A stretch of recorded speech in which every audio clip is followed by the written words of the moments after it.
안녕하세요. 골 때리는 TV 배팅맨입니다.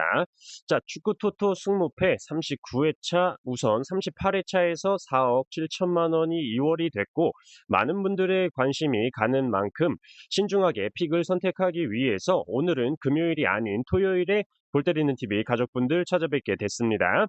금요일에 올리면 사실상 조회수도 많이 올라가고 할 텐데 왜 토요일에 올리게 됐냐면 공지를 드렸듯이 주중에 대구 대 강원 경기 제가 대구의 단통승으로 선택을 했다가 경기 당일 낮에 날씨를 확인해 봤을 때 대구의 경기 시간에 대구 비가 굉장히 많이 내린다라고 일기예보가 떴었기 때문에 무승부를 추가해야 된다고 전체 공지를 드렸었고 무승부 적중을 했는데 그 이후에 욕을 하시는 분들이 계시더라고요. 최종픽 영상에서는 대구의 단통승 말을 해놓고 왜 무승부 적중했다고 하냐고 하시는 분들이 계셨는데 일단 공지를 안 보시고 이런 말씀을 하시는 게 저는 좀 이해가 가지는 않는데 어쨌든 구독자분들이 보시는 건 최종픽 영상을 주로 보시기 때문에 최대한 이런 오해할 수 있을 만한 상황을 만들 수 있는 픽 변경을 하지 말자라고 생각을 해서 아예 토요일인 오늘 영상을 올리게 됐습니다. 이 점 양해를 부탁드리고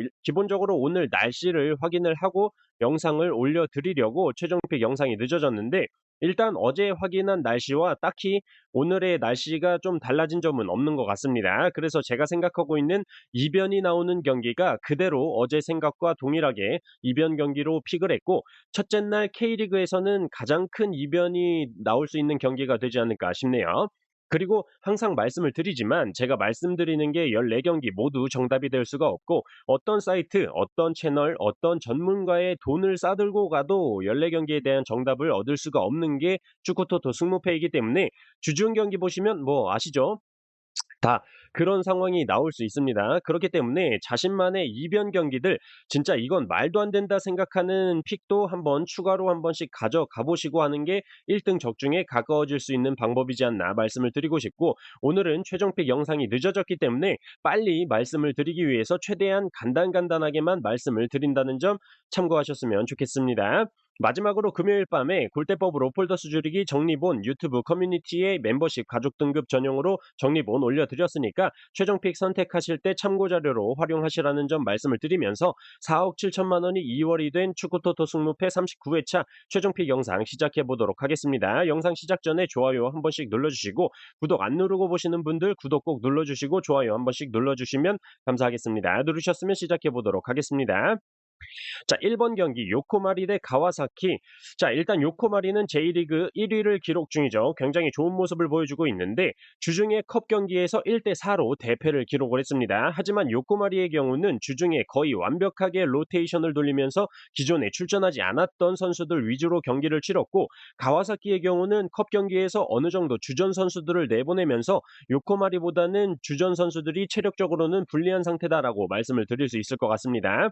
또한 요코마리는 홈에서 4경기 연승과 9경기 무패를 기록 중이고 이번 시즌 2연속 무승부를 한 적이 없는데 지난 경기에서 무승부를 기록했다라는 점을 볼 때 승패로 갈리는 경기가 되지 않을까 생각이 들고 승패로 갈리는 경기라면 홈에서 정배당을 받았을 때 7승 2무로 패배가 없는 요코마리의 승리를 선택하는 게 맞지 않나 생각이 듭니다. 기본적으로 가와사키가 예전에 우리가 알던 닥치고 공격의 가와사키가 아니기 때문에 더더욱이 요코마리의 승에 손이 가고 있고 추가적으로 축구 토토 승무패 1번 경기에서 5회 연속으로 무승부가 나온 적이 언젠지도 사실 기억이 안 날 정도로 오래된 기록이기 때문에 요코마리의 무승부는 없다. 승패로 생각을 해볼 때 홈팀 요코마리의 승을 선택하는 게 폴더스를 줄이기에 가장 합리적인 선택이다라고 생각이 들어서 저는 요코마리의 단통승으로 선택을 했습니다.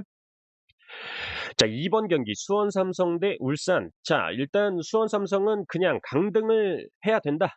강등이 돼야 된다라고 생각을 하고 있습니다. 주중에 포항과의 경기에서 한 명이 퇴장을 당해서 10명과 경기를 해도 무승부를 기록하는 수원 삼성의 수준은 개판이다라고 생각이 들고 기본적으로 투자가 없는 팀은 잘 될 수가 없다라고 생각이 들어요. 맨날 어디서 뭐 2부 리그에 가는 팀들에서 선수 주워오고 2부 리그에 있는 선수 주워오고 뭐 아무튼 노답인 상황인데 그나마 공격에서 좋은 모습을 보여줄 수 있는 아코스티 선수가 햄스트링 부상으로 출전을 하지 못하기 때문에 공격에 안병준, 이상민, 아코스티, 바사니, 김경준 같은 선수들이 출전을 못하면 또 키가 2m인데 헤딩을 못하는 뮬리치를 쓰거나 쓰거나 전진우나 고무열 선수를 쓸 수밖에 없는데 득점에 대한 기대가 되지를 않는다라고 생각이 듭니다.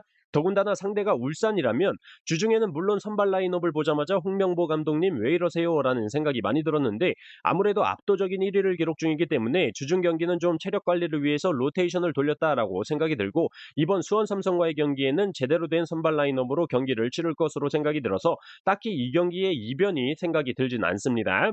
날씨적인 부분도 비가 오다가 그칠 것으로 예상이 되고 있어서 결과적으로 경기력대로 수원 삼성이 강등으로 가는 길에 한 발짝 더 내딛지 않을까 생각이 들고 수원 삼성의 단통 패가 맞다라고 생각이 들어서 저는 수원 삼성의 단통 패로 선택을 했습니다. 자, 4번 경기 광주 대 대구. 자, 일단 양 팀의 경우는 맞대결 전적에서 특이한 점이 보이죠. 바로 원정팀이 항상 이기는 모습을 보여주고 있습니다. 2020년 7월부터 8번의 맞대결 동안 모두 원정팀이 경기를 승리하는 모습을 보여주고 있는데 보통 홈팀이 이기면 이기지 원정팀이 이렇게 승리하는 것도 참 특이하네요. 어쨌든 광주의 경우는 제가 가장 크다라고 느끼는 부분이 주전 미드필더인 이순민 선수가 경고 누적으로 출전을 하지 못한다라는 게 가장 크다라고 생각을 합니다. 굉장히 중원에서 간결하게 패스를 뿌려주고 투지 있게 경기를 뛰는 선수이기 때문에 이 선수가 중원에서 빠진다면 확실히 공격적으로 가는 패스나 중원에서 뛰어주는 활동량이 줄어들지 않을까 생각이 들고 지난 맞대결 당시에도 대구가 광주를 상대로 승리를 했었는데 그때는 사실상 대구의 외국인 용병자원들 세징야, 에드가 선수는 출전도 안 했었고 바셀루스 같은 선수도 최근 폼이 살아나고 있는 선수인데 그 선수도 후반전에 교체 투입이 됐었기 때문에 이런 외국인 용병자원들이 모두 돌아온 대구가 무난하게 무승부 이상은 거둘 수 있는 경기이지 않나 싶습니다. 주중에도 사실상 에드가 선수가 헤딩골로 승리할 수 있었지만 그 전에 나왔던 반칙 상황으로 인해서 골 취소가 됐었기 때문에 득점력에는 그렇게 문제가 없다라고 생각이 들어서 저는 광주의 무와 패 투픽으로 선택을 했습니다. 자, 5번 경기 산프이로 대 요코FC. 자, 일단 기본적으로 이 경기는 이변이 나올 거라고 생각이 들지가 않았습니다. 최근에 산프이로가 굉장히 득점력이 고자 수준으로 골이 더럽게 못 넣고 있긴 하지만 주전 자원으로 계속 출전을 했던 벤 카리파 선수가 무득점이 너무 길다라고 생각을 했는데 다행히 이번 경기에서 경고 누적으로 출전을 하지 못하기 때문에 오히려 산프이로의 득점력에 기대가 되고 있다라고 말씀을 드리고 싶고 지난번 요코FC 원정을 가서 맞대결 당시에도 히가시 슌키 비에이라 선수가 골을 기록했었기 때문에 이번 홈 경기에서도 비슷한 상황이 나오지 않을까 생각을 하고 있습니다. 또한 산프이로가 이번 시즌 2연속 무승부가 없었다라는 패턴적인 단서도 있기 때문에 홈 경기에서 요코FC를 상대로 이변이라면 무승부 정도라고 생각이 됐는데 패턴적인 단서를 생각해 볼 때 저는 산프이로의 단통 승으로 선택을 할 수밖에 없다라고 말씀을 드리고 싶네요. 산프이로의 단통 승으로 선택을 했습니다. 자, 9번 경기 간바 오사카 대 가시와. 자, 우선 이번 시즌 가시와의 경우 리그 16위를 기록하고 있을 정도로 요코FC 다음으로 득점력에 문제가 있는 상황이고 최근 맞대결 당시에 가시와의 홈에서 경기를 했었는데 2대2로 무승부를 기록했고 간바 오사카가 원정에서 승리를 할 수 있었던 경기였지만 후반전 로즈타임에 극장 페널티킥을 가시와의 호소야 마오 선수가 성공을 시키면서 무승부가 나왔었던 경기였죠. 그때 당시에 간바 오사카에서 골을 기록했던 다르완 선수와 우사미 선수가 출전해 문제가 없고 가시와의 경우는 그때 당시 주축 수비 자원으로 출전을 했던 타츠타 유고 선수가 퇴장 징계로 인해서 출전을 하지 못하기 때문에 저는 이 경기가 간바 오사카 사이드 경기가 될 거다라고 생각을 하고 있고 간바 오사카의 홈 경기라는 이점 또한 과거 역대 맞대결 전적을 볼 때 양 팀의 무승부가 거의 안 나오는 경기 결과들을 보여줬었는데 가장 최근 두 경기에서 2연속 무승부의 맞대결 결과를 보여주고 있다는 점 가시화가 원정에서 3경기 연패와 4경기 무승을 기록할 정도로 원정 경기력이 좋지 않다라는 점을 볼 때 간바 오사카를 상대로 3연속 무승부까지는 안 나오지 않을까 생각이 들어서 저는 간바 오사카의 단통 승으로 선택을 했습니다. 자, 11번 경기 비셀고베 대 사간도스. 자, 일단 이 경기는 맞대결 전적에서도 비셀고베가 8승 2무로 압도적인 기록을 보여주고 있고 최근 경기 결과들만 보더라도 홈에서 5경기 동안 패배를 기록하지 않고 있는 비셀고베라는 점과 홈에서 18득점에 7실점으로 득점은 리그 2위, 실점 역시 리그에서 최소 실점 2위를 기록 중이기 때문에 사간도스를 상대로 이변이 일어날 것 같다라는 생각이 들지는 않습니다. 비셀고베의 공격 자원에 무토 요시노리, 오사쿠 유야 같은 선수들이 컨디션이 굉장히 좋기 때문에 원정에서 4경기 동안 패배가 없는 사간도스가 임자를 만났다, 패배할 때가 됐다라고 생각이 듭니다. 가장 최근 맞대결에서도 비셀고베가 0대1로 사간도스 원정을 가서 승리를 했었고 그때 당시 사간도스는 슈팅 숫자가 단 3개밖에 나오지 않는 모습을 보여줬었기 때문에 이번 비셀고베 홈에서는 무난하게 비셀고베가 승리하는 경기가 되지 않을까 생각을 하고 있습니다. 비셀고베의 단통 승으로 선택을 했어요. 자, 12번 경기 전북 대 수원FC. 자, 일단 전북은 주중에 대전 원정을 가서 2대2 무승부를 기록하긴 했지만 송민규 선수의 득점력, 최근 경기력이 포항에서 예전에 보여줬던 실력이 슬슬 나오기 시작하지 않나 생각이 들고 이동준 선수 역시 빠른 스피드와 돌파 능력을 보여주면서 확실히 전북에 녹아들고 있다라고 생각이 듭니다. 또한 최근 전북의 홈 경기장의 응원 열기가 굉장히 뜨겁기 때문에 홈발을 확실히 맞는 전북이다라고 말씀을 드릴 수 있을 것 같고 일요일의 경우는 경기 시간에 비가 오다가 그치거나 아예 경기 시간에 비가 안 올 수도 있는 상황으로 예상이 되고 있어서 경기력에 큰 문제가 있을 것 같지도 않습니다. 또한 전북이 이번 시즌 2연속 무승부가 없었는데 지난 경기에서 무승부를 기록했다라는 패턴적인 측면도 있다라는 점 말씀을 드리고 싶네요. 반대로 수원FC의 경우는 지난 FC서울과의 경기에서 7대2로 개털리면서 수비적인 문제가 심각하다라는 걸 확실하게 보여줬었습니다. 더군다나 최근 황의조 선수가 이적을 하면서 공격 쪽에 득점이 더럽게 안 터지던 FC 서울을 상대로 7실점을 했다라는 거는 전북을 상대로 최소한 두 골은 내주는 경기가 되지 않을까 생각이 들어요. 사실상 주중 경기 대패로 인해서 뭔가 수원FC가 재정비할 만한 시간적인 여유가 없는 상황이었기 때문에 수원FC가 전북에서 원정을 가서 이변을 내기란 어렵다라고 판단이 들어서 전북의 단통승으로 선택을 했습니다. 자, 13번 경기 포항 대 제주.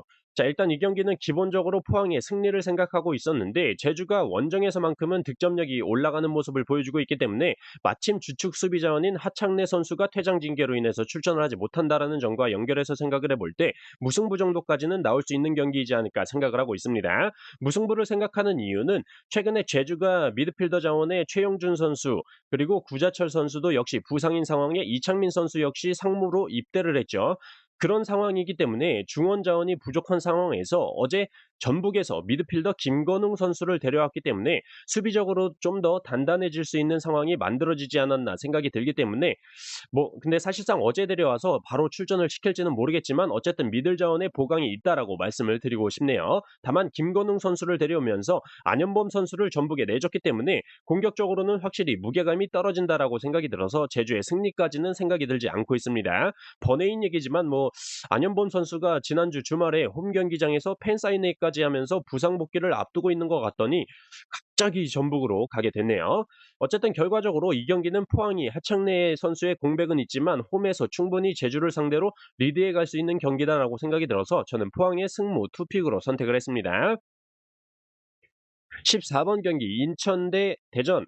자, 인천은 주중에 엄청난 이변을 만들어냈죠. 무려 울산을 상대로 심지어 원정을 가서 1대2로 잡아내면서 승무패 2월이 되는 거에 큰 공을 세웠고 대전 역시 전북을 상대로 홈에서 2대2 무승부를 만들어내면서 승무패 2월에 공을 세웠죠. 승무패 2월에 가장 큰 공을 세운 양 팀이 만났을 때 어느 팀이 승리할 수 있을까 굉장히 고민을 많이 했는데 기본적으로 인천은 김보섭 선수가 울산전에서 좋은 모습을 보여줬는데 현재 부상으로 인해서 출전이 불투명한 상황으로 나오고 있어서 천성훈 선수 원톱의 양쪽 측면에 제르소와 에르난데스 선수를 세울 것으로 보이는데 이렇게 출전을 했을 때 생각보다 경기력이 크게 올라오지가 않았던 모습을 볼 수가 있었기 때문에 인천을 믿을 수도 없고 사실상 대전의 경우도 항상 말씀을 드리지만 티아고, 레안드로, 주세종 같은 주축 자원들 선수들의 경기력 기복이 항상 크다라는 점이 있고 전북과의 경기에서도 보여줬지만 경기 후반으로 갈수록 확실히 집중력이 떨어지는 모습을 보여준다라는 점 그렇기 때문에 추가적으로 주전 수비 자원인 안톤 선수가 부상으로 출전이 불투명한 상황이죠. 그렇기 때문에 이 경기는 어느 팀이 이겨도 이상하지 않은 경기다라고 생각이 듭니다. 다만 무승부의 경우는 대전이 현재 리그 5경기 연속 무승부를 기록 중이기 때문에 6연속 무승부는 확률적으로 좀 나오기 어렵다라고 생각이 들어서 저는 이 경기 인천의 승패 투픽으로 선택을 해보도록 하겠습니다. 자, 이렇게 축구토토 승무패 39회차 제가 선택한 최종 픽에 대해서 최대한 간단하게만 말씀을 드려봤습니다. 참고하셔서 골 때리는 TV 가족분들 좋은 결과 있으시길 바라겠습니다. 이상입니다.